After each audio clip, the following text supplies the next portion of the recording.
This is the Well-Centered Woman Podcast, a space created to provide practical wisdom for every faith-based lady influencer, creative, and entrepreneur who desires to better manage her emotions under pressure. In every episode, we discuss what it takes to stay centered and sane while operating in purpose using faith, community, and practical wisdom. Grab your journal, coffee, and tea, and let's start getting our emotions all the way together. I'm your host, Tanika Maria, and welcome to the podcast.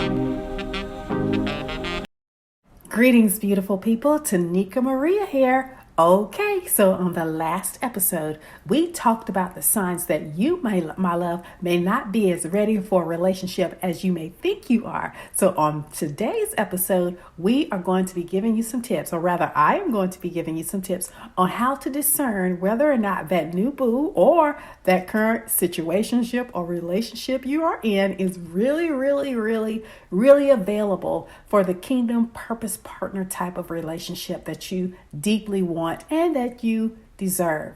And as a certified Christian life coach and author who has mentored and coached women from all walks of life, not to mention my own experiences, by the way, I have seen all of these signs. So let's dive into this and see what's going on in your relationship. So 10 signs that you are dating or in a relationship with an emotionally unavailable person, right?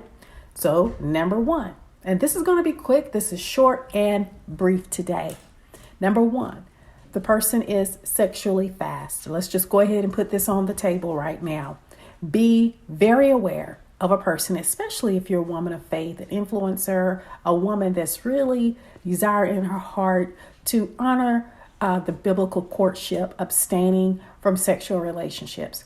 And this person wants to become sexually familiar very quickly. And often these are your seducers. They're just looking for another conquest. They're over-focused and hyper-focused on sex. And that's not what you want. And so once the relationship becomes intimate, once you start expecting more, once you start getting feelings, of course, they're going to cut and run. So that's not what you're interested in. So that's a sign. A person who wants to push and fast forward the sex really quick, they're not ready for a real relationship. They're not emotionally available to have a relationship with you. They're there for the physicality and the false sense of intimacy that comes from sex, but not the real heart intimacy where someone really sees you and is emotionally safe for your heart. An emotionally available person is always going to be safe for your heart. So if they're sexually fast, they're not safe for your heart.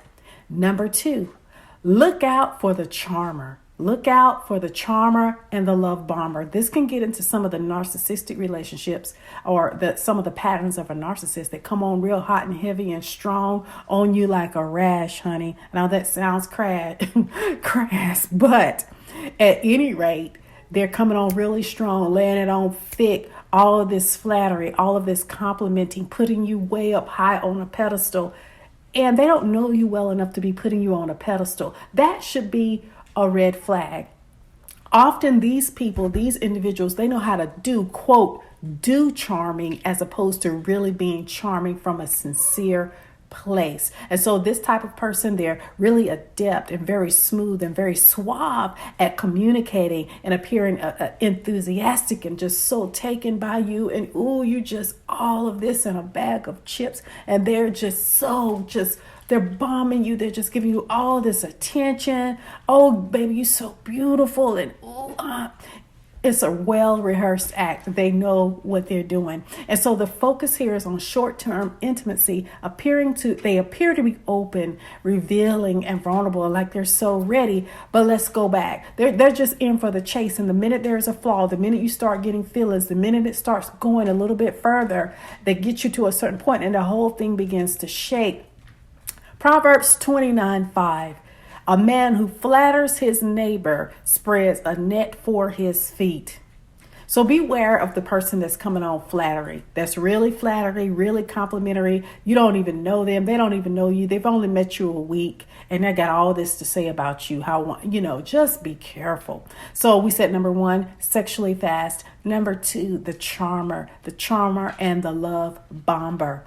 Number three, if you see this one, complaining about past relationships. When you get into a discussion about their past relationships, this individual would denigrate their former partners. Their relationship breakups are never because of their behavior or the problems that they created. The failures of their unsuccessful partnerships are always based on the faults of the exes. Everything is the ex's fault. They did no wrong. They can only blame the ex, and they lack the maturity to take responsibility for their mistakes in the past relationships, which means they haven't really dug deep to even reflect, which means because to be emotionally available for you, they have to have the capacity to reflect and be mature. But if a person is still in the place of blaming their ex and they have this whole history of failed relationships, then you get in a discussion with them and everything is their ex's fault, that's a red flag. Run, Forrest, run. This person lacks maturity and capacity to really see themselves and to take ownership and take responsibility. That's not what you want. So number 3, if the person is complaining about past relationships. Number 4, they cannot pass the screen for intimacy. Can't pass the screen for intimacy. And so what I'm saying here is when you are screening, and remember, we're dating for data. We're not here to catch a bunch of feelings in the beginning, in these first few weeks, first few months. When you begin to ask certain questions and sort of probe gently and kind of nicely about their long-term relationships and, why it didn't end it. Of course, you don't want to know all the gory details, but you're just trying to discern, how it happened, was what other issues could have come up. And if they start really getting evasive and acting funny, and if they try to avoid it. So this is the extreme of the person who's blaming their ex for everything. And then you get a person who can't even share with you, like, okay, I this is what kind of happened in this relationship. This is what my part in the role, my role in the demise of the relationship. And they can't really even talk about it at all and just share from a mature and authentic place. They're evasive. They start acting funny. They start avoiding the subject altogether. That is a red flag, a really big red flag that person is not emotionally available for the relationship that you deserve and desire. So let's get to number 5, what they say. So listen to what they actually say out of their mouths. And as women, sometimes we forget this. If the person point blank straight up tells you, I'm not good at having a relationship. I don't think I'm ready for marriage. I'm not ready for anything serious right now. Believe them. They are not lying, right? Don't fall into the trap. And see, it's really seductive, and it's just not a healthy perspective, because it's very seductive to try to be the one woman that can turn this person around. Like, I'm going to be chosen, to fall into the trap of, okay, they're going to choose me out of all the women in the world. Even though this man has told me I'm not ready for marriage, I don't want a long-term relationship, I'm not good at having a relationship, then you're going to make yourself be the one woman that's going to turn him around. No. You're setting yourself up. Don't try to be that one special woman that can turn him around. Accept what he said at face value. This is maybe the only time that he's going to really tell you the truth, because after that, if you keep trying to be the one, you're setting yourself up for a disaster. So when you hear them speak the truth as they are telling it to you, believe them. And of course, as Maya Angelou says, when people show you who they are, believe them. So that was number 5. What they are telling you out of their mouth. If they're telling you point blank, period, believe it, right? I'm not ready and I don't want a serious relationship. You know you want one. Keep it moving, sister. Number 6.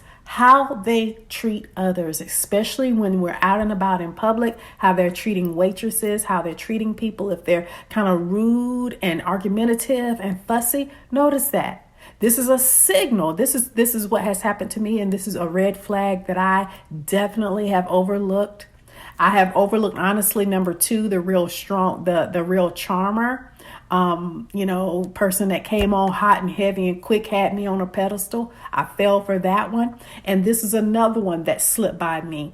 How they treat others. In the first few dates, seeing somebody kind of get agitated and fussy-fied and aggravated and agitated with waiters and waitresses and being extra. That's a sign. This is a signal that they are a demanding and emotionally abusive person who will one day turn their anger on you. My God, today, if this is not the truth, because this happened to me. This has happened to me. So I glossed over it a little bit. Okay, well, he's just having a bad day, and this waiter was a little bit, had us waiting or whatever. But turn around a few months and a year later, I saw it, and then it happened to me. So pay attention. This is really, really important. Number 7, their character. Their character. Avoid someone with a big ego filled with conceit who tries to win favor by bragging about who they are and what they have. This is a red flag that signals their low self-esteem and lack of emotional health.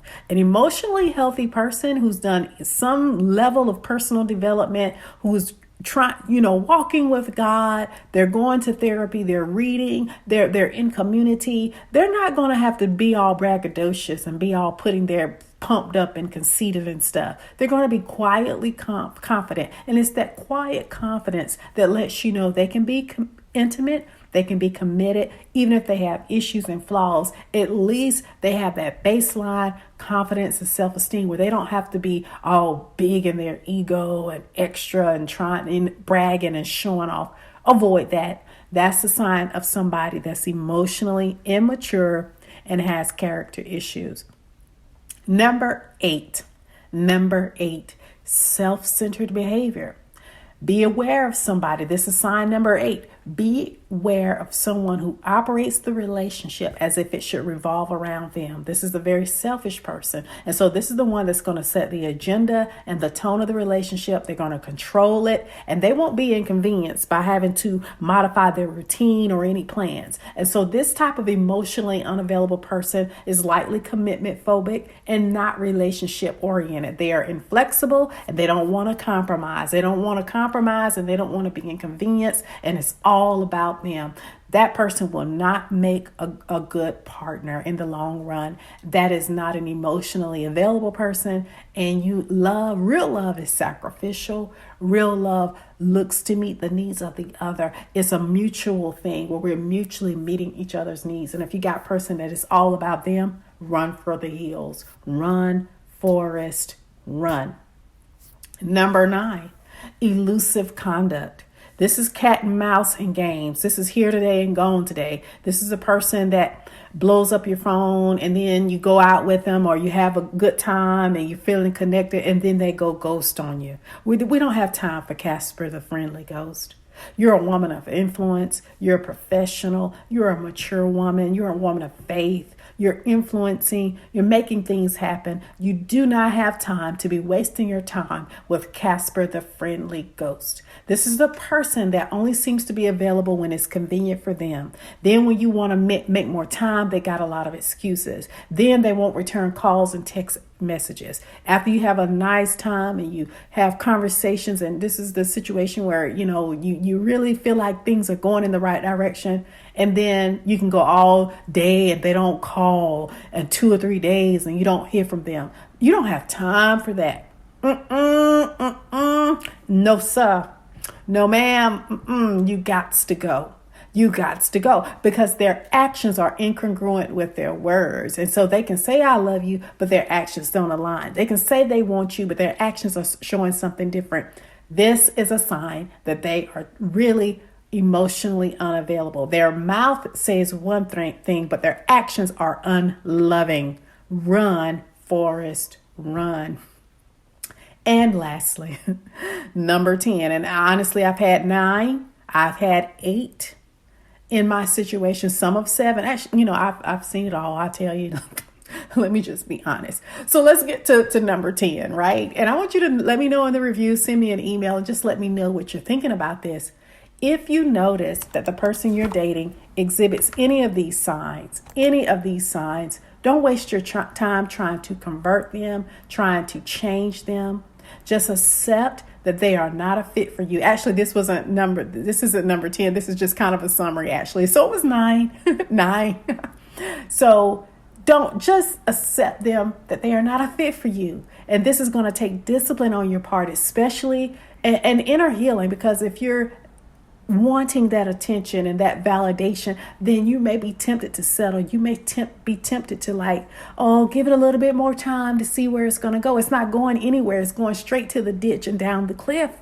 So don't fool around with this. When you see several of these signs all in one person, I don't care how much you like them, how godly, fine, anointed, 6 packs, 6 figures, whatever, how many followers they have on Instagram, how much money they make. If you're seeing this stuff, you gotta go, because your heart is not safe. And if you go ahead and make the move to end it, it's going to save you a lot of emotional disappointment and pain, and it will free up your heart to meet somebody that's healthier for you, that's safe for your heart. The choice, my sister, is yours. Amen.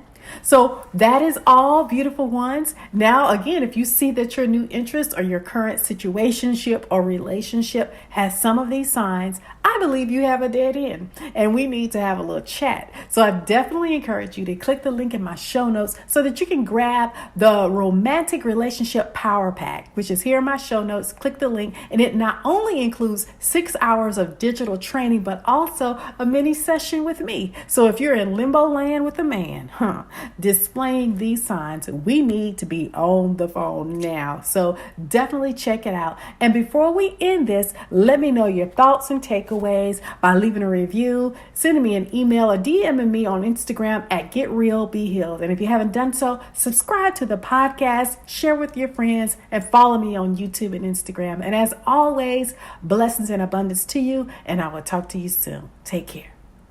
Thank you so much for joining me on the Well-Centered Woman podcast. If you've enjoyed what you heard today, subscribe and spread the word. Don't forget, you can gain access to more resources in your journey to emotional mastery by going to the episode website and checking out the show notes. Until next time, this is Tamika Maria, right here in the journey with you, keeping those emotions all the way together.